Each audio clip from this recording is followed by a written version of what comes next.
मेरे पति के देहांत के बाद में अपने एक लौते बेटे के यहां रहती थी। मेरी बहू का एक अलग ही रूप मुझे देखने मिला, साथ ही बेटे का भी। दोनों के मन में क्या है मैं अच्छे से जानती हूं। वो चाहते हैं कि मैं वृद्धा आश्रम चली जाऊं। उनके जाने के बाद मुझे यह सब देखना और सुनना पड्डा ढेगा, इसका मुझे अंदाजा भी नहीं था। पर मेन मन मानकर अपने बेटे और बहुओं की बातें सुनकर भी यहां रहती हूं, क्योंकि मुझे मेरे पोते और पोती दिखाई देते हैं। उनकी झलक पाकर मुझे सुकून मिलता है। मेरी बहुओं को कोई दिक्कत नहीं हो, इसलिए मैं घर के बाहर रहती हूं। बेटे ने थोड़ी मेहरबानी की है तो ऊपर टिन की चादर लगवा दी है। समय समय पर थोड़ा राशन दे देता है तो मैं अपना बनाकर खा लेती हूं। मैंने अपने बेटे को कह दिया है कि मेरी वजह से उन दोनों को कोई प्रॉब्लम नहीं होगी, बस मुझे यही रहने दे, इसी घर में मुझे मर जाने दे। मैं बस यही चाहती हूं। मैं अपने आप को खुशकिस्मत समझती हूं कि मेरे बेटे और बहू कम से कम मेरे लिए इतना तो कर रहे हैं। मेरा बेटा सुबह 9 बजे नौकरी जाता है और बच्चे भी उसी समय स्कूल जाते हैं। फिर शाम को 6 बजे मेरा बेटा वापस आता है। बच्चे 3 बजे आते हैं। उन्हें आते जाते निकलते देख मुझे बड्ढा सुकून मिलता है। मेरे पति के दोस्त थे, उनकी पत्नी का भी स्वर्गवास हो गया है। उस समय पर वो हमारे घर पर आया करते थे। उनसे हमारे अच्छे रिश्ते थे। उनका घर हमारे घर से थोड़ी दूरी पर था। पैरों में समस्या हो गई थी, ठीक से चल भी नहीं पाते थे। वो बड़े दिनों बाद मेरे यहां आए। मुझे उन्हें देखकर अच्छा लगा। उनका हाल भी मेरी तरह ही था। बच्चे अब उनसे भी परेशान थे। आकर मेरे पास अपना दुखद्दा रोते थे और उन दिनों को याद करते थे। बुढ़ापा हम जैसों को बहुत रुलाता है। उनकी पत्नी का स्वर्गवास हो गया था और उन्हें चलने उठने में समस्या थी, इसलिए वो तो अपना खाना भी नहीं पाते थे। मेरे पास आए तो मैं समझ गई कि यह इतनी मुसीबत में चलकर पुराने दोस्तों के यहां चाय और खाने की चाह में ही जाते होंगे। उनकी भी अपनी मजबूरी थी।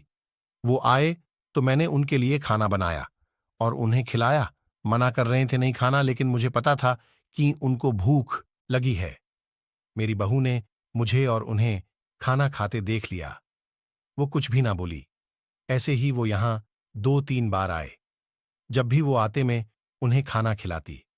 फिर उनके जाने के बाद जब मेरा बेटा आया तो बहू कहती है कि तुम्हारी मां कितनी बेशर्म है, पता नहीं किस किस को आजकल बुलाकर खाना खिला रही है। बद्दर ही मुश्किल से कमाया जाता है और ये लुटाने में लगी। इनका राशन बंद करो, कुछ दिन भूखी रहेगी तो अक्ल ठिकाने आएगी। मैंने कहा कि मैं अपने हिस्से का उन्हें खिलाती हूं, तुम्हारे पिता के पुराने मित्र हैं। फिर भी बहू का उल्टा सीधा बोलना शुरू रहा। घर के बाहर रहकर इनको आजादी मिल गई है, पता नहीं क्या क्या करती है। बेटा भी बोला कि कुछ दिन भूखा ही रहने दो इन्हें।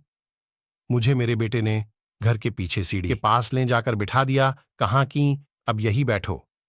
मेरे तो अब आंसू भी सूख गए थे। अगले दिन मुझे खाना नहीं मिला। मेरे टिन के उस छोटे से कमरे को बहू ने तोड़ डाच दिया। एक दिन पूरा भूखा रहने के बाद मैंने सोचा कि मैं गलत कर रही हूं। मुझे अब अपने बेटे के यहां नहीं रहना चाहिए। और शायद गलती भी मेरी ही है। मेरी ही परवरिश में कोई कमी रही है, तभी तो यह परिणाम आया। अगली सुबह मैंने अपने बेटे को कहा कि मुझे वृद्धा आश्रम छोड़ दिए आ।